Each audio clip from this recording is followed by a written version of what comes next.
country road in Belgium, winding peacefully through the hills of the Ardennes forest.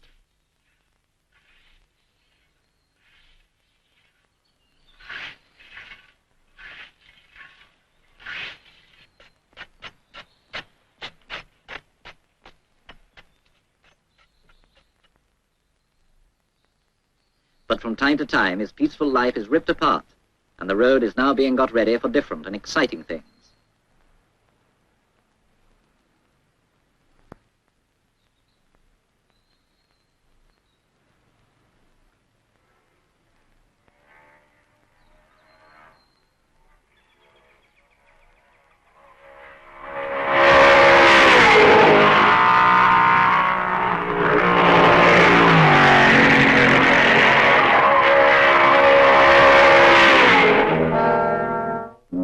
Yes, we are on the Francorchamps National Circuit, near the town of Spa. 9 miles of ordinary country roads form a triangle that is one of the finest and fastest motor racing circuits in Europe. At the apex of the triangle, the hairpin of La Source and the start of the circuit. To the right, the curve at Bournonville, then Malmedy Corner and the fast Master Straight. At the foot, Stavelot Corner, and finally, past La Carrière and Blanchimont, the difficult climb to La Source and back to the grandstands again. This is the view of the start from the top of the Raidillon with the S-bend of Eau Rouge. The Raidillon is a steeply climbing right-hand bend, finishing in a hump back which sends cars leaping from the ground.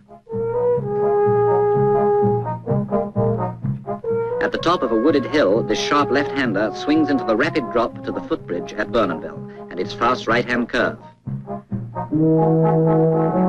An easier stretch, and we are at Malmedy. The tyre marks burnt into the road surface show the line cutting the corner, but the blind approach makes it trickier to negotiate. On the downhill Master Straight, speeds of over 180 miles an hour are reached, before braking for Hollowell and Stavelot corners, which are taken together as one continuous sweep. The banking at Stavelot makes it a high-speed corner.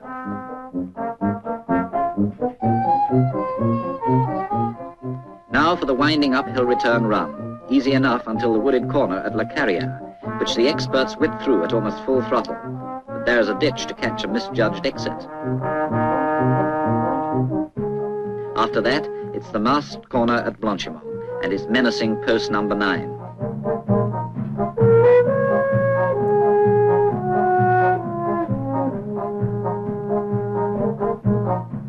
Then it's only a few hundred yards to the hairpin of La Source, where it's bottom gear and about 30 miles an hour for even the most experienced. The end of the 9-mile lap covered 36 times in the race in under 3 hours. The third and last day for practice, the day before the Grand Prix.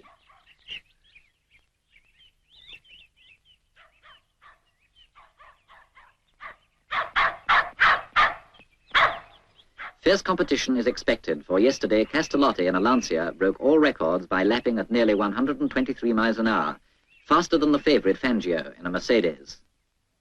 Then the weather breaks, rain beats down.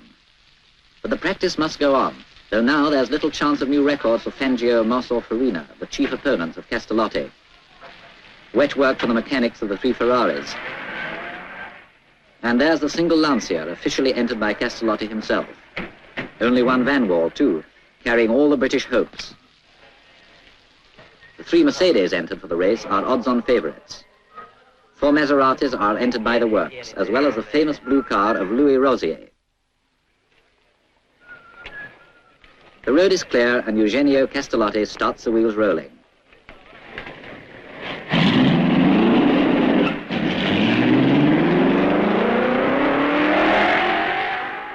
Sterling Moss is in the Mercedes training car, carrying the letter T.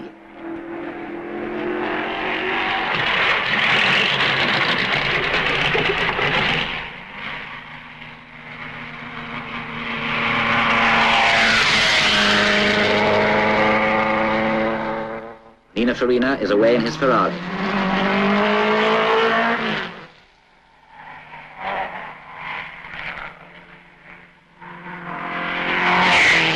In this weather, nearly 5 minutes to do a lap.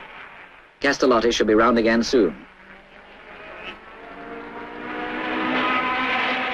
And And here he is, spinning up a fountain of water behind him.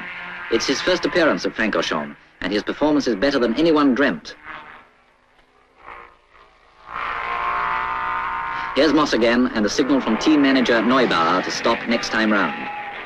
Tomorrow, this 9-mile lap will be covered 36 times, a distance of about 320 miles.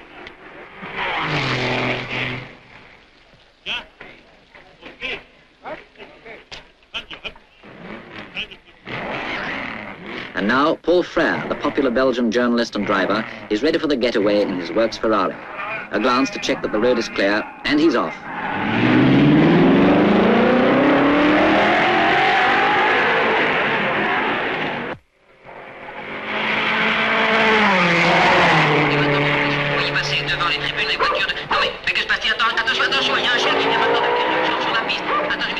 Pandemonium, a moment's flap while a wandering dog is chased off.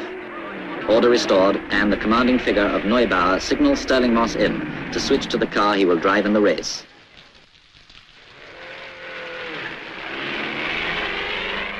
There goes Rosier's Maserati, and Castellotti again. Fangio does a lap in the training Merc.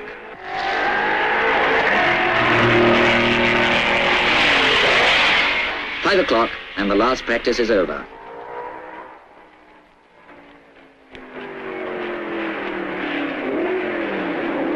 Uhlenhaut, Mercedes engineer and reserve driver, slows up at his pit, where Karl Kling joins him.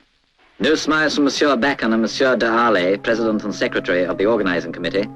If it rains at all in these parts, say the locals, it rains for a solid week.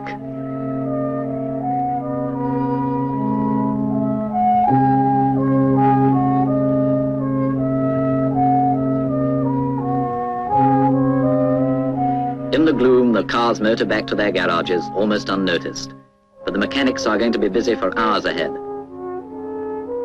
And the few remaining spectators splash home, hoping, but not very hopefully, that tomorrow will be fine. And so it is. The morning of Sunday the 5th of June is bright and clear. The 13 cars are being given their last tune-up out in the sunshine. At Spa, Mike Hawthorne's Van Wall is breathed over by its British mechanics. The Maserati stable has entered 4 cars, whose drivers are Padisa, Musso, Mieres, and the great Frenchman Jean Vera, here with his compatriot Rosier. Sterling Moss had promised his private Maserati to the Belgian Johnny Klaas, but no amount of advice is going to get it on the road for this afternoon. In a garage at Stavelot, the new Squalo Ferraris get their final spit and polish. The team drivers are Tronsignan, Frere, and the veteran Nino Farina, the doctor. The obliquely set engine and outboard tanks are the distinguishing features of Castellotti's Lancia. In the Mercedes camp, the air is charged with confidence. Fangio, Moss, and Kling have a superb technical service to back them, and an aristocrat of a car. Midday and 3 hours to go. Time now to get the 13 cars down to the circuit.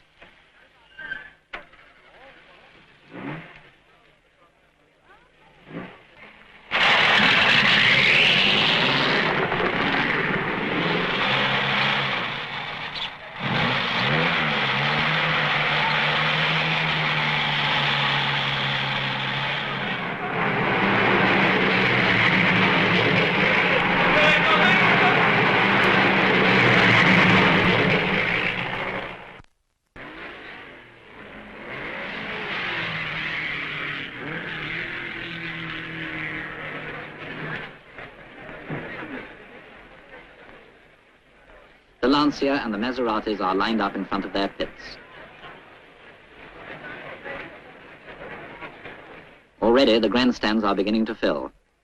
At the clubhouse of the Royal Automobile Club of Spa, there's a brisk trade in aperitifs. Monsieur de Keyser, president of the Belgian national team, arrives. Monsieur Sven, course administrator, and Monsieur Vos, president of the club. Jacques Soiters, Belgian driver, on the right there.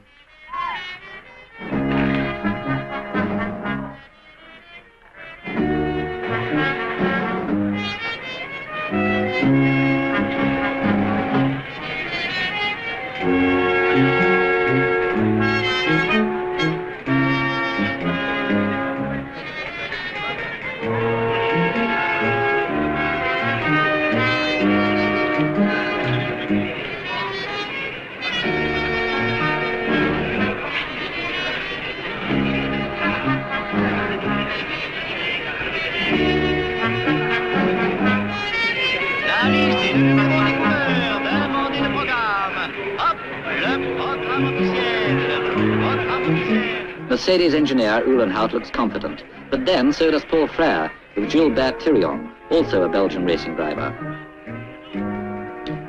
Trintignant, Ferrari driver, and Ugolini, team manager, radiate optimism too. Under that check cap is Jean Barra. Mike Hawthorne chats with Louis Rosier and disturbs Nino Farina's catnap.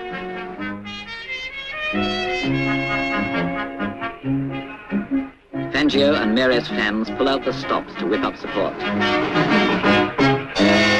And now it's time for the cars to be pushed out to the starting grid. Best places for the fastest cars during practice. Moss, Fangio and Castellotti share the front row.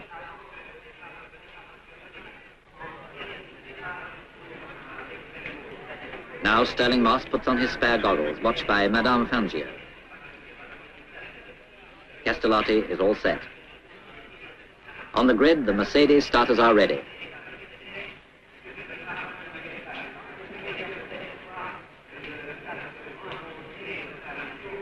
The moment is near. The drivers walk out to the grid. By tradition, the briefing is on the track itself. Rennie Backham, president of the sporting committee of the RAC of Belgium, addresses the drivers.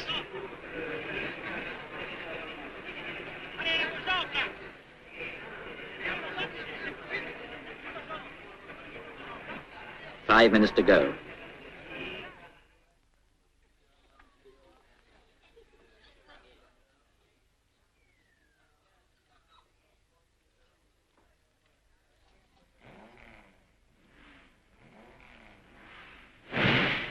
The drivers climb into their seats. Moss's car is 14, Fangio's 10, and Castellotti's 30. In the second row, Barra and Farina.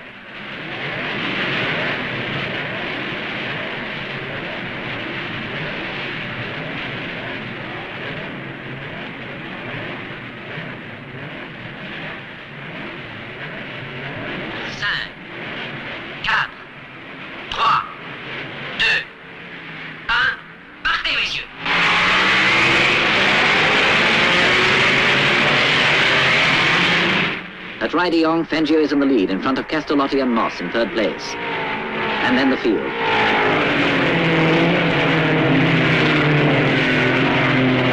Musso in his Maserati got off to a bad start and is 13th.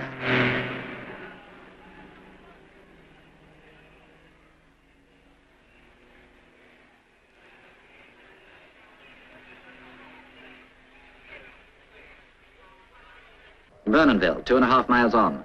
Fangio has the lead still, but Moss has taken second position from Castellotti in front of Kling, Barra and Farina. Then Hawthorne, Trintignant, Meres, Pediza, Rosier and Musso. Master, always Fangio in front of Moss and Castellotti. But Farina has passed Barra.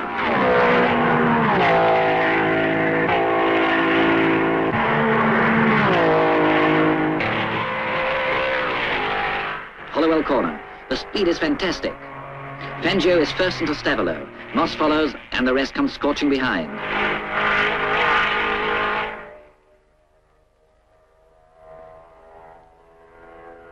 At the beginning of the return ascent, Fangio is on his own in front, but Sterling Moss isn't far behind.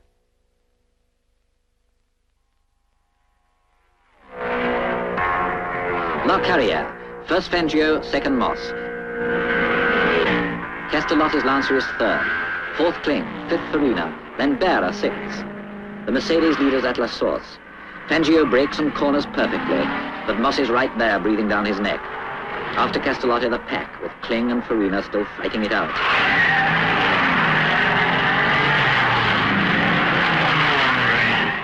First lap by Fangio in 4 minutes 36 seconds, 115 miles an hour.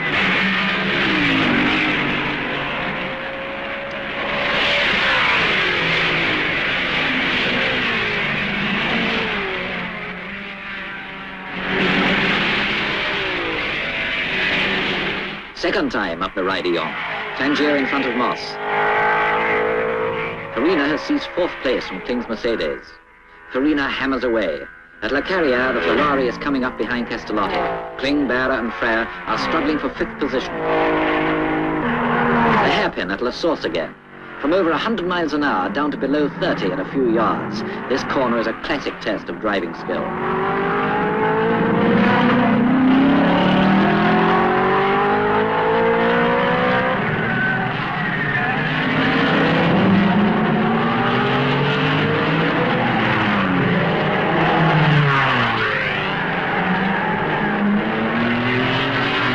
tremolo for the third time. Fangio, whose last lap was over 120 miles an hour, is 5 seconds in front of Moss. Castellotti is pressed by Farina.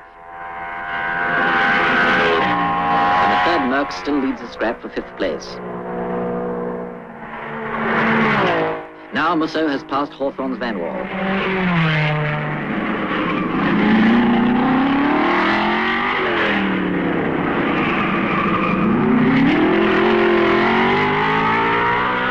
End of lap 3. Still the two Mercedes with the upper hand. Then come Castellotti, Farina, Kling, Berra and Frère. A car slows down and stops at the Ferrari pit. It is Maurice Trintignant, and something's wrong.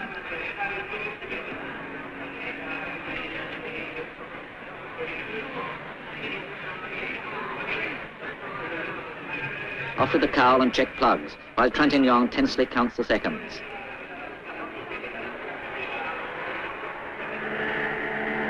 The Belgian, Paul Frère, is driving magnificently. But Berra is still in front of him. Look out!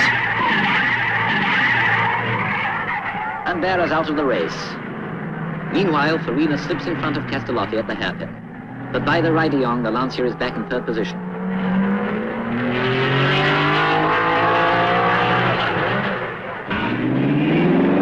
Trintignant's in the race again, but exactly 1 lap behind his previous position. He slows down at Eau Rouge for Frère, who has passed Kling and is now lying 5th.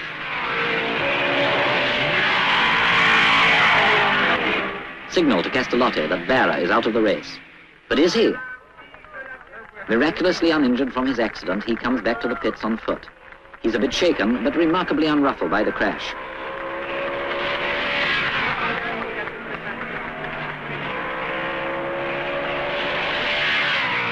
He's putting on his helmet again. It looks as if he's going to take over one of the other Maseratis.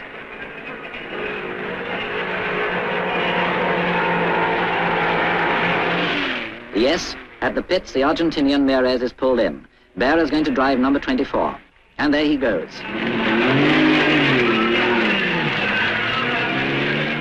For Mieres, the race is over.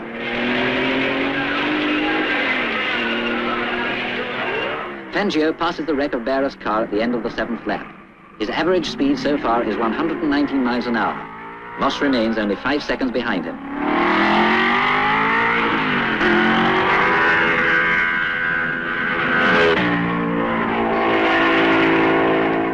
With Berra's original car out of the running, the duel between Frère and Kling is joined by late starter Musso. At La Source, Frère Ferrari, Kling Mercedes, Musso Maserati.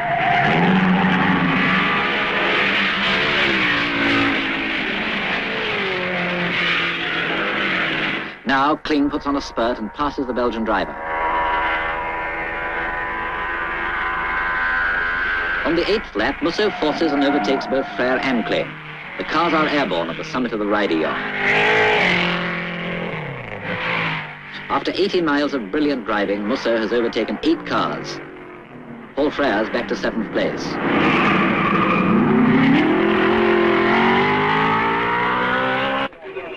End of lap 9. Hawthorne's Van Wall has been losing oil and has stopped at the pits. It's a broken oil pipe and nothing can be done about it. The British team have to take the melancholy decision to abandon the race. Rosier is in 10th position, and Fangio, just about to lap him, has put up the fastest lap time ever of 4 minutes, 22 seconds, nearly 121 miles an hour.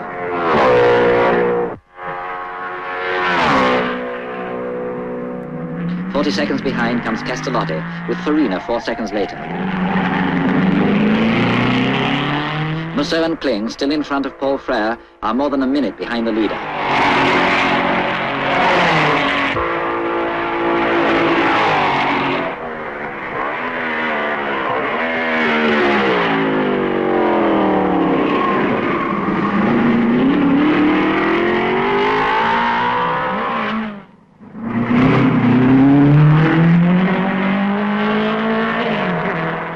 By a piece of fine driving, Kling passes Musso at Malmedy. But on the 13th lap, the Maserati is once again the leader of this private race.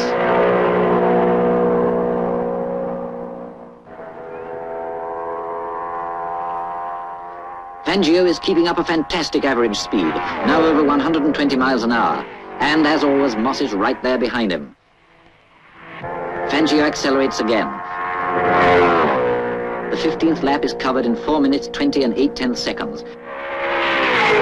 With Moss now 13 seconds later. Castellotti is 50 seconds behind Fangio.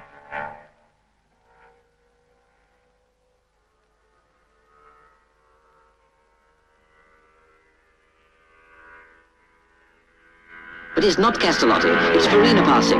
Nino Farina is third. Castellotti must be in trouble.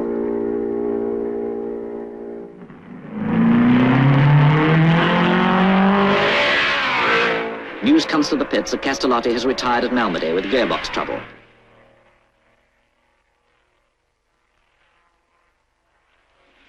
So now Kling and Musso are fighting for fourth place. Driving almost wheel to wheel and drawing a little nearer to Farina each time round.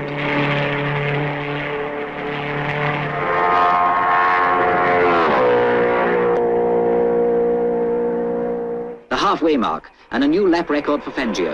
4 minutes 20 and 6/10 seconds, 121.9 miles an hour. Moss gets a pit signal to maintain his speed. And here's Musso once more in front of Kling. Farina's lead on this pair is down to 3 seconds.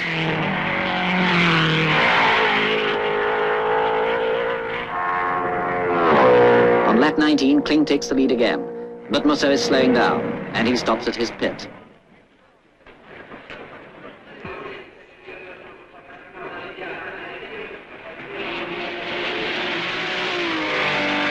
Paul Frère goes through into 5th place. Musso is still at the pits. It seems to be plug trouble.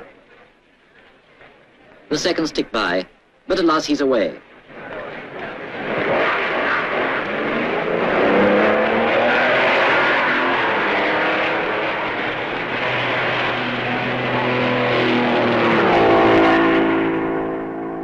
One lap later, the Maserati's in again. This time it's not plugs, it's a broken rocker arm. Only 5 cylinders of his engine will work now, and it'll be a minute or two before he rejoins the race. There goes Berra into 6th position. In the lead, Fangio demonstrates his mastery of the Mercedes. In spite of the increase in average speed, Moss is still close to his teammate. As they pass the pits at the end of the 22nd lap, Neubauer signals his orders to Moss. Carl Kling is still 4th, but not for long. He too has to stop at the pits. Bad luck after the performance he put up in his fight with Musso.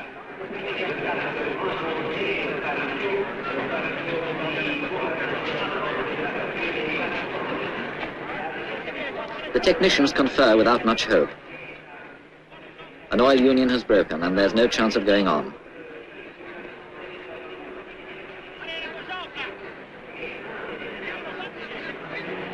So now we have Fangio, Moss, Farina and Paul Frère. Belgians could not have hoped for more.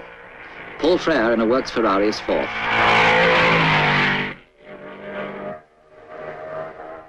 For some, it's now time to relax and enjoy the scenery.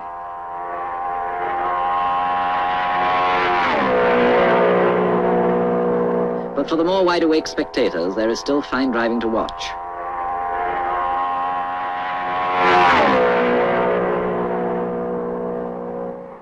Speeds are reduced a little now, for the road is getting slippery with rubber and oil left by the cars.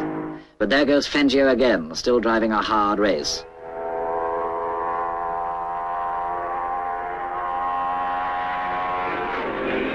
In their glass box, Commandant Lameau and his timekeepers check the passage of each car and calculate the average speeds. This race is creating a new set of records, all over 119 miles an hour. The Mercedes procession continues. Moss has come up to within 7 seconds of the leader.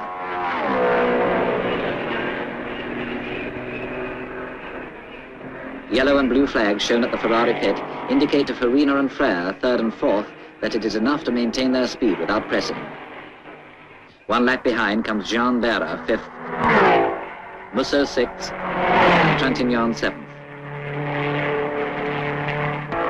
2 laps behind the leaders come the Maseratis of Padisa 8th and Rosier 9th.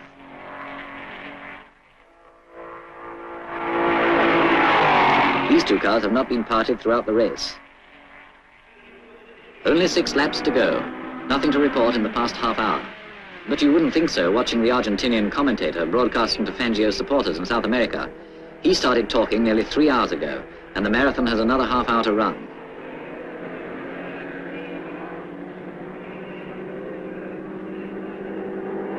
At Master, Trintignant steals the 6th position from the 5-cylindered Musso. 19 miles from the finish, Musso has to concede a second lap to Fangio.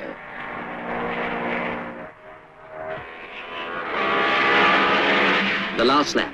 Trintignant guns his Ferrari and avoids being overtaken by the leader for the second time.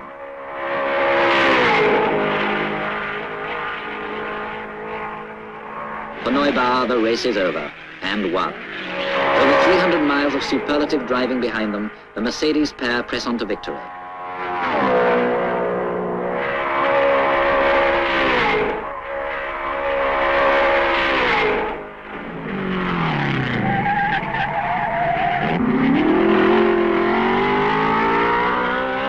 And Monsieur Backen's checkered flag puts the seal on Fangio's win. And there he goes on his tour d'honneur. 8 seconds later, and it's Sterling Moss in second place. And while the other cars are stopped at the pits, the 2 Mercedes take their bow around the circuit.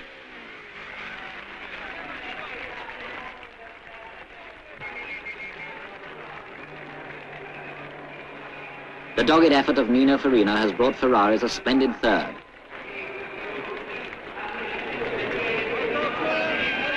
Paul Frère is 4th, the best Belgian performance for years. Neubauer prepares to welcome the victors.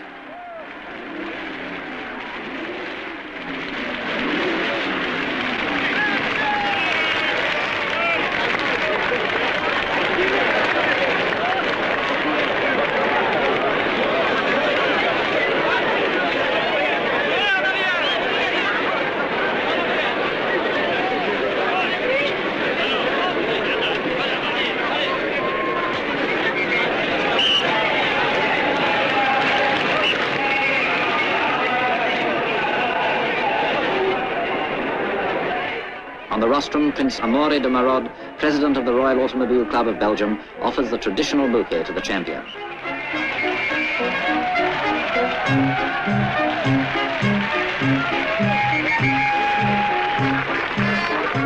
Now the Challenge Cup for Fangio, the crown of an unforgettable day and of a Belgian Grand Prix high in the tradition of the great Francorchamps circuit.